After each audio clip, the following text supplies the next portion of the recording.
the stove, though? Oh yes, yeah. We heat up the dye upon here. Also, this stove is used for candle making as well, which is an interesting project in the evenings. We can do candle. Some of the cabins, a little candle. I've done some candle. It's a very successful project, perhaps with some of the younger ones. So you keep the children kind of away from, safety first, as always. We will have some hot wax for the other type of batik, which you actually do with hot wax and a cold dye. So there will be a bit of both, and but this will be easier for the younger children to handle. Now, Scott, was that the tie-dye procedure or the batik procedure? That is the batik procedure. That's batik. Scott, are you going to talk about tie-dye? Well, tie-dye is simple. Here's some examples of tie-dye right here. That's the big 60s deal right there, the tie-dye. Yeah, this is the best. Well, you still tie things up with strings, is that how it goes? Or rubber bands. Rubber bands seem to work better because the dye doesn't seep through and it leaves a nicer ring. Who are your typical clients of the tie-dye set here at camp? Who do you get for that? Maybe the younger kids that maybe they don't want to paint on the fabric with wax, so they like wrapping the rubber bands around and dipping it in the dyes. Okay, always a stimulating area, the batik and tie-dye sector. Let's move on. Where to? Well, I think we'll go through into the jewellery. Jewelry. Right. Precious gems, stones. Let's move on. This way. Yeah. Oh, we gotta go under the Scott with the limbo there. All right, let's go. Martin, jewelry. Wait, Scott, first thing that strikes me as I look at the jewelry area here is first the area is enclosed in chicken wire. Why? It's to keep chickens out. Okay, and you also have some acetylene, or I don't know if they're acetylene torches, but there's some kind of torch.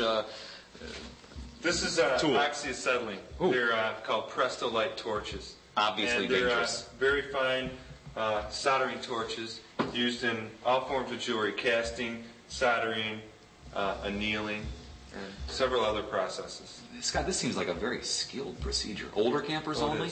Yes. Older campers, CITs, and CAs. All right, so what are they heating up with that big hot torch? Well, sometimes they'll be soldering copper, brass, making earrings. This is an earring. This will be a container when it's finished. And they have to heat up their pieces to forge them, which is called annealing. It's just one of the processes. There is some lingo and jargon involved. Oh, you bet. Okay. Scott, well, you have a lot of tools also, some hand cutters and a coping saw there. Yeah. Now in all seriousness, these tools must never leave this room because they are very expensive and they are not normal hammers. These hammers we've just refinished, and people have been hammering nails with these, and they cannot be used for hammering nails. Only copper, brass, silver, and gold. Scott, I assume you have a highly skilled gentleman working in this area this year. Yes, Stephen Hund. He's very talented. He's an art major from Southern Illinois, Carbondale. Okay, so I'm glad that Steve will have a close watch. Any samples to show us? Well, just what he's working on over here, but all the other things that the kids made were so good that they took them home with them last year. So. Good, okay. What are these bits over here in the corner? These are some, I don't know. I think that, Neil? Scott? I think mice regurgitate these things in the wintertime in here. We find them all over the place, but I don't know what they are. All right, this seems like an area where you have to watch. You have to be safety conscious, as always, with these yes. The torches, the tools. Goggles are worn, as I see. Always. You should have yours on, Ben. I'm sorry. Okay, I don't. But anyways. Wait a second. I've just been giving up here. Okay. You're safe. It's very safe. A lot of the soldering is very difficult for the children, but it is safe, and they do learn how to do it. By the time they leave here, they will be able to solder and forge a piece. Okay. Do you deal in the precious gems or stones? Yeah, we use some diamonds and rubies and things like that. Okay, where to next? I think we should go to the kiln room. Ooh. Now, Scott. Oh, no, I mean, Martin, okay, kiln room next? Yes, I think so. Why not? Are the kilns on? No, they're not at the moment. Thank goodness. We haven't done the firing yet. Oh, well, before we go, can I get one more shot? What is this large thing down here, Scott? Yeah. This? Yeah. This is a metal cutter. Okay? This is for cutting copper, brass, and silver. Once again, this hardened steel cannot be cut on this. It will ruin the blade. So. That's an amazing looking machine. I haven't seen that before. Has it been here for a while? Yeah, for a long time. All right, a little known thing. Yeah. Professional metal cutter. Okay, now to the kiln room. Sorry about that discourse there. Let's move on. Perfectly all right. Pardon, we moved over here to the kiln room.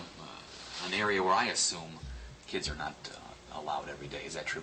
Oh no, it's just staff only in here, of course, because it's very, very dangerous. Not only are some of the glazes and chemicals that we would have in here dangerous, but also, of course, these kilns reach terrifically high temperatures. Martin, they're beastly looking things. If I were to touch the outside while it was on, what would happen?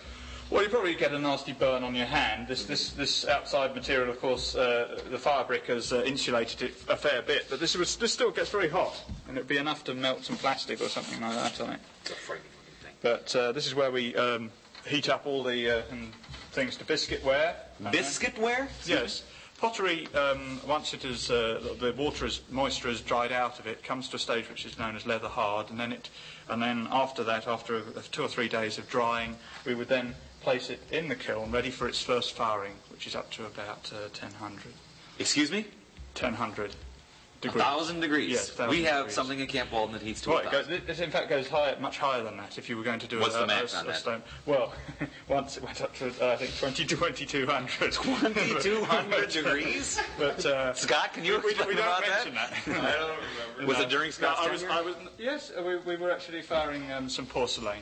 So This is this kiln right here. What about yeah, that? this is the raku kiln, which people will be seeing outside. We're going to do some raku. In fact, The raku pottery? that's right. That's a Japanese firing method, and Steve Hund is going to be assisting with that Steve this again. year. So he's a very skilled potter as well as a jeweler. That raku pottery, that involves the sun as the baking agent? Oh no. It's the first stage is in fact fired in exactly the same way as ordinary pottery. Oh, okay. But then for the glazes and the latter stage, we do that outside, and it's by a quick removal of the outer casing of the kiln, oxidises the glaze and causes nice effects within the glaze. Quite informative, Martin. That was a new program last year, the raku pottery, wasn't it? Well, we've actually had raku here, a possibility of raku, for the last 3 years, or 4 years even. Scott just pointed out to me. But we're hoping very much that we get some. I hope the program picks up. Is it for older kids again? Well, to I work think on? this would have to be because some of the young kids' work is so fragile, or it isn't appropriate to fire in a raku method. All right, Martin. Thanks very much. Always a pleasure returning to the kiln room once a year. Let's move on. Yes.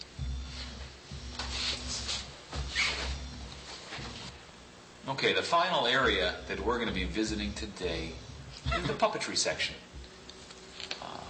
Puppets, of course, are an interesting device for children to learn and to act. And let's hear a little bit about it from Martin. Yeah, well, this year, Gemma Khan and Jill Robson are going to be taking classes in puppetry. We have had a puppetry class before at Camp Walden, but not for a few years, and we're hoping that a variety of puppets will be made this year. This is just the beginning of a puppet, and this is the simple sort Well, it was hard to of, build that. Look at that puppet's okay. head. Martin, is that difficult? Well, screwed up ball of newspaper, and we have some plaster bandage, and this can be placed around this, and these eyes are from a doll, and it gives a rather spooky effect, I thought, but it's rather nice. Interesting. These are doll's hands, of course. Scott, let's see what Scott's playing there with that other puppet. That one string is being pulled and all that flopping is going on. Yes, Ben, this is a French jumping jack puppet. It's centuries old. Seriously? That's been around for years. Not this one. We just made this one today.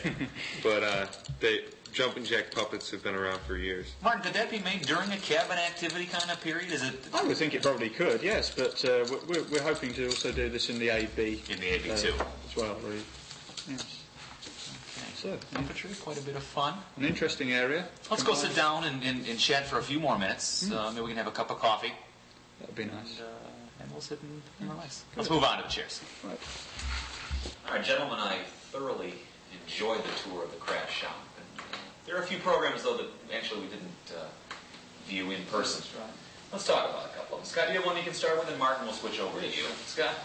Well, one of the areas we didn't touch on was probably leather making, and it's one of my more favorite areas. The leather, that's a lot of pounding, Scott. You know, get the hand. Oh, the main glue. Yeah, I thought you meant after you made it. Oh, no. No. Yeah, it's tough, but you know, it's not too difficult. Leather. Yeah, You make belts. it's just a hammer, and you're not really. You don't have to hit it too hard. What kind of finished products are there? Well, kids make wallets and belts and jackets and things like that. nice things to take home. Sure. I recommend it. So the younger kids enjoy that, don't they? Yeah, they love it. Yeah. And I don't know, some of the older staff members seem to like leather for some reason.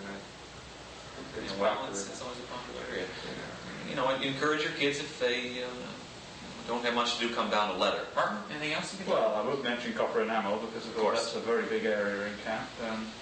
Also copper tooling with the younger kids. Copper enameling, is there any heating process of the copper? Yes, we have a kiln similar to the ceramic kiln, really, and that can get up to quite a temperature. How hot? How hot are we talking about? Well, we're talking about 11, 1500, so yes, pretty hot. Yeah. And do you keep the kids away from that? Oh, we certainly will. Yes. You know, some of them will have, they have special tongs which they can put into the kiln. And they handle the tongs? Well, staff members, some of them will be able to do that, but they have protective goggles on, the gloves. It's a much smaller affair, the kiln. Finished products? Oh yes. What kind? Little leaf-shaped pendants and earrings, that sort of thing. Very nice stuff. Okay. Scott, do you have another one you can talk about? Just painting and drawing. The standards. Yeah. Basic arts and crafts. Yeah. Lanyards making is very popular. We still really have quite a bit to talk about. Another program?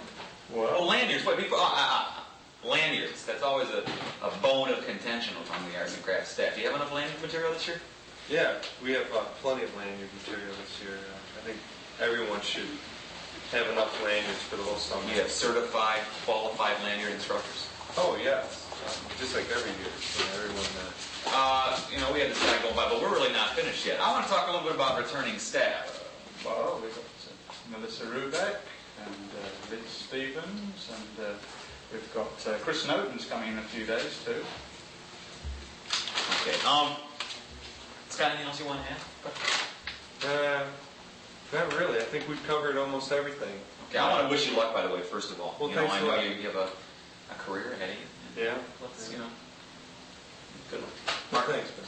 You know, I just happened to see some guy walking out here with a couple of scissor packs. Just got maybe you should go and get them. Do you think? That's Martin's job.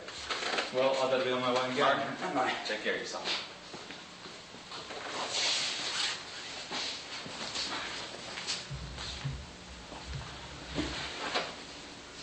Okay.